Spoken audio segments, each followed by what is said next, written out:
ಎಲ್ಲರಿಗೂ ನಮಸ್ಕಾರ. ನಾನು ಗೆಲುವೆ ನಮ್ಮ ಗುರಿ. ನಮ್ಮ ಈ ಒಂದು ಕೃಷಿ ಕ್ಷೇತ್ರಕ್ಕೆ ಹವಾಮಾನದ ಈ ಒಂದು ಸಮಸ್ಯೆಯ ಸಂಕಷ್ಟ ಏನಾಗಿದೆ ಅಂದ್ರೆ ಇಲ್ಲಿ ಸಣ್ಣ ರೈತರಿಗೆ ಇರತಕ್ಕಂತ ಆರ್ಥಿಕವಾದಂತ ಅಸ್ಥಿರತೆ.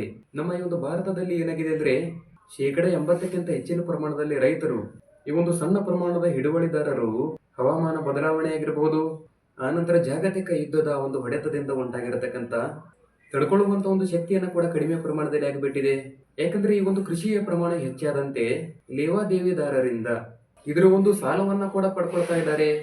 ಏಕೆಂದ್ರೆ ಇಲ್ಲಿ ಬೆಳೆ ವಿಮೆಯ ಸಾಲವನ್ನ ಆತ್ಮಹತ್ಯೆಗಳಂತ ನಿರ್ಧಾರಗಳಿಗೆ ಪಿಎಂ ಫಸಲ್ ಬಿಮಾ ಯೋಜನೆಗಳಂತ ಈ ಒಂದು ಯೋಜನೆಗಳು ಇನ್ನೂ ಹೆಚ್ಚಿನ ಪ್ರಮಾಣದಲ್ಲಿ ತಳಮಟ್ಟದಲ್ಲಿ ಇರತಕ್ಕಂತ ಒಂದು ರೈತರಿಗೆ ಸರಿಯಾದಂತ ರೀತಿಯಲ್ಲಿ ತಲುಪ್ತಾನೆ ಅಲ್ಲ ಅವರಿಗೆ. ಯಾಕಂದ್ರೆ ಈ ಒಂದು ಹವಾಮಾನದ ವೈಪರೀತ್ಯದಿಂದ ಉಂಟಾಗಿರತಕ್ಕಂತ ಈ ಒಂದು ನಷ್ಟಕ್ಕೆ ತಕ್ಷಣದಲ್ಲಿ ಅವರಿಗೆ ಒಂದು ರೀತಿ ಪರಿಹಾರವನ್ನ ಸಿಗುವಂತಾಗಬೇಕು. ಆನಂತರ ತಂತ್ರಜ್ಞಾನದ ಆಧಾರಿತವಾಗಿ ವಿಮಾ ಪಾವತಿಯ ಒಂದು ವ್ಯವಸ್ಥೆಯನ್ನು ಕೂಡ ಜಾರಿಗೆ ಬರಬೇಕು. ಯಾಕಂದ್ರೆ ಇಲ್ಲಿ ಪರಿಸರದ ಸಮತೋಲನವನ್ನ ನೋಡಬಹುದು. ಜಾಗತಿಕವಾಗಿ ಕಾರ್ಬನ್ನಿನ ಎಮಿಷನ್ ಅನ್ನ ಕಡಿಮೆ ಮಾಡಲಿಕ್ಕೆ ಈಗಾಗಲೇ ಕೃಷಿ ವಲಯವು ಕೂಡ ಈ ಒಂದು ಪರಿಸರ ಸಮತೋಲನಕ್ಕೆ ಕೊಡುಗೆಯನ್ನ ನೀಡಬೇಕಾಗಿದೆ. ಆದರೆ ಭತ್ತದ ಗದ್ದೆಗಳಿಂದ ಹೊರಬರತಕ್ಕಂಥ ಮಿಥೇನ್ ಅನಿಲವು ಕೂಡ ಈ ಒಂದು ಹವಾಮಾನದ ಬದಲಾವಣೆಗೆ ಒಂದು ಅಪಾರ ಪ್ರಮಾಣದ ಕಾರಣ ಅಂತ ಹೇಳ್ತೇನೆ ನಾನು. ಅದರಿಂದ ಕಡಿಮೆ ನೀರಿನ ಒಂದು ಬಳಕೆ ಆಗಿರಬಹುದು, ತ್ಯಾಜ್ಯ ವಸ್ತುಗಳನ್ನ ಸುಡುವಂತದನ್ನ ತಪ್ಪಿಸಬೇಕು. ಯಾಕಂದ್ರೆ ಇದು ವಾಯು ಮಾಲಿನ್ಯವನ್ನ ತಡೆಯಲಿಕ್ಕೆ ಬಹಳ ಅವಶ್ಯಕತೆ ಇದು. ಇಲ್ಲಿ ನಾವು ಏನ್ ಮಾಡ್ಬೇಕಂದ್ರೆ ಈ ಒಂದು ಬಿಕ್ಕಟ್ಟನ್ನ ಎದುರಿಸಲಿಕ್ಕೆ ಸರ್ಕಾರ ಎಷ್ಟೇ ಪರಿಹಾರವನ್ನ ನೀಡಿದ್ರೂ ಕೂಡ ಸಾಲುವುದೇ ಇಲ್ಲ ಇಲ್ಲಿ. ಸೊ ಆದ್ರೂ ಈ ಒಂದು ಕೃಷಿ ಪದ್ಧತಿಯಲ್ಲಿನೇ ಮೂಲಭೂತವಾದಂತ ಕೆಲವೊಂದಿಷ್ಟು ಬದಲಾವಣೆಗಳನ್ನ ಕೂಡ ಮಾಡ್ಕೊಳ್ಬೇಕು. ಆನಂತರ ಇಲ್ಲಿ ಸ್ಮಾರ್ಟ್ ಕೃಷಿ ಈ ಒಂದು ಹವಾಮಾನದ ಮುನ್ಸೂಚನೆಯನ್ನ ರೈತರಿಗೆ ನಿಖರವಾಗಿ ತಲುಪಿಸ್ಲಿಕ್ಕೆ ತಂತ್ರಜ್ಞಾನಗಳು ಕೂಡ ಬೆಳಿಬೇಕು.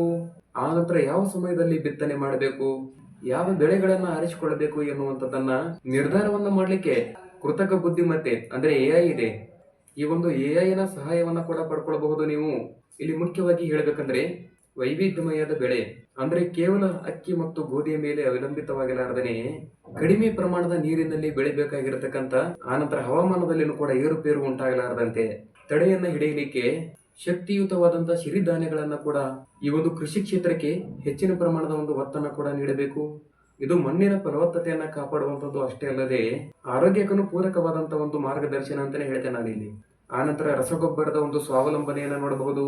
ಇಲ್ಲಿ ಸಾವಯವ ಮತ್ತು ನೈಸರ್ಗಿಕವಾದಂತ ಈ ಒಂದು ಕೃಷಿಯನ್ನ ಉತ್ತೇಜಿಸುವುದರ ಮುಖಾಂತರ ವಿದೇಶಿ ರಸಗೊಬ್ಬರಗಳ ಮೇಲೆ ಇರುವಂತ ಇದರ ಒಂದು ಅವಲಂಬನೆಯನ್ನು ಕೂಡ ತಗ್ಗಿಸಬೇಕು. ಆನಂತರ ನ್ಯಾನೋ ಯೂರಿಯಾಗಳಂತಹ ಸ್ಥಳೀಯವಾದಂತಹ ಸಂಶೋಧನೆಗಳನ್ನ ಕೂಡ ಉತ್ತೇಜಿಸಿಕೊಳ್ಳಬೇಕು. ಇಲ್ಲಿ ಶೇಖರಿಸಬೇಕಾಗಿರತಕ್ಕಂಥ ಮೂಲಭೂತ ಸೌಕರ್ಯ ಏನಂದ್ರೆ ಬೆಳೆಗಳ ಒಂದು ರಕ್ಷಣೆಯನ್ನ ಮಾಡಲಿಕ್ಕೆ ಇಲ್ಲಿ ಕೇವಲ ಬಿತ್ತನೆ ಮತ್ತು ಕಟಾವು ಮಾತ್ರ ಸುಧಾರಿಸಿದ್ರೆ ಅಷ್ಟೇ ಅಲ್ಲ, ಆನಂತರ ಕಟಾವಿನ ನಂತರ ಅದರ ಒಂದು ನಿರ್ವಹಣೆಯನ್ನ ಕೂಡ ಮುಖ್ಯವಾಗಿದೆ. ಯಾಕಂದ್ರೆ ಭಾರತದಲ್ಲಿ ಪ್ರತಿ ವರ್ಷ ಸುಮಾರು 15% ಪ್ರಮಾಣದಲ್ಲಿ ಈ ಒಂದು ಕೃಷಿ ಉತ್ಪನ್ನಗಳನ್ನ ಸರಿಯಾದಂತ ಕ್ರಮದಲ್ಲಿ ಶೇಖರಣಾ ವ್ಯವಸ್ಥೆಯನ್ನ ಇರಲಾರದೇನೆ ವ್ಯರ್ಥವಾಗ್ತಾ ಇದೆ. ಯಾಕಂದ್ರೆ ಇಲ್ಲಿ ತರಕಾರಿ ಮತ್ತು ಹಣ್ಣುಗಳ ಬೆಲೆ ಏರಿಕೆಯಾದಾಗ ರೈತರು ತಮ್ಮ ಒಂದು ಉತ್ಪನ್ನಗಳನ್ನ ಸಂಗ್ರಹಿಸಿ ಇಡ್ಲಿಕ್ಕೆ ಆಧುನಿಕವಾದಂತ ಕೋಲ್ಡ್ ಸ್ಟೋರೇಜ್ಗಳ ಅದರ ಒಂದು ಕೊರತೆಯನ್ನ ಕೂಡ ಎದುರಿಸಬೇಕಾಗಿರುವಂತಹ ಒಂದು ಪರಿಸ್ಥಿತಿಯನ್ನ ಕೂಡ ಉಂಟಾಗಿದೆ. ಯಾಕಂದ್ರೆ ಈ ಒಂದು ಇರಾನ್ ಇಸ್ರೇಲ್ ಯುದ್ಧದಿಂದ ಏನಾಗಿದೆ ಅಂದ್ರೆ ಇದ್ರ ಒಂದು ರಫ್ತು ನಿಂತಾಗ ಈ ಒಂದು ಉತ್ಪನ್ನವನ್ನ ದೀರ್ಘಕಾಲದವರೆಗೂ ಇಟ್ಟುಕೊಳ್ಳಲಿಕ್ಕೆ ಸಾಧ್ಯವಾಗುತ್ತಿಲ್ಲ. ಆದರೆ ರೈತರು ತಮ್ಮ ಒಂದು ಧಾನ್ಯಗಳನ್ನ ಇವುಗಳ ಒಂದು ರಕ್ಷಣೆಯನ್ನ ಮಾಡಲಿಕ್ಕೆ ವೈಜ್ಞಾನಿಕವಾದಂತಹ ಒಂದು ಗೋದಾಮುಗಳ ಕೂಡ ಅವಶ್ಯಕತೆ ಇದೆ. ಇವೆಲ್ಲದರ ಒಂದು ಸುಧಾರಣೆಯನ್ನ ಕೂಡ ಆಗಬೇಕು. ನಿಮ್ಮ ಅನಿಸಿಕೆಯನ್ನ ಕೂಡ ಕಮೆಂಟ್ ಮಾಡಿ ನನಗೆ. ನನ್ನ ಈ ಒಂದು ಮಾಹಿತಿಯನ್ನ ಇಷ್ಟವಾಗಿದ್ರೆ ಎಲ್ಲರೂ ಲೈಕ್ ಮಾಡಿ. ಮೊದಲ ಬಾರಿಗೆ ನನ್ನ ಈ ಒಂದು ಗೆಲುವೆ ನಮ್ಮ ಗುರಿ ಯೂಟ್ಯೂಬ್ ಚಾನಲ್ ಅನ್ನ ಯಾರಾದರೂ ನೋಡ್ತಿದ್ರೆ ತಪ್ಪದೆ ಸಬ್ಸ್ಕ್ರೈಬ್ ಅನ್ನು ಮಾಡಿಕೊಳ್ಳಿ. ಮುಂದಿನ ಒಂದು ಮಾಹಿತಿಯಲ್ಲಿ ಮತ್ತೆ ಸಿಗ್ತೀನಿ. ಎಲ್ಲರಿಗೂ ಧನ್ಯವಾದ.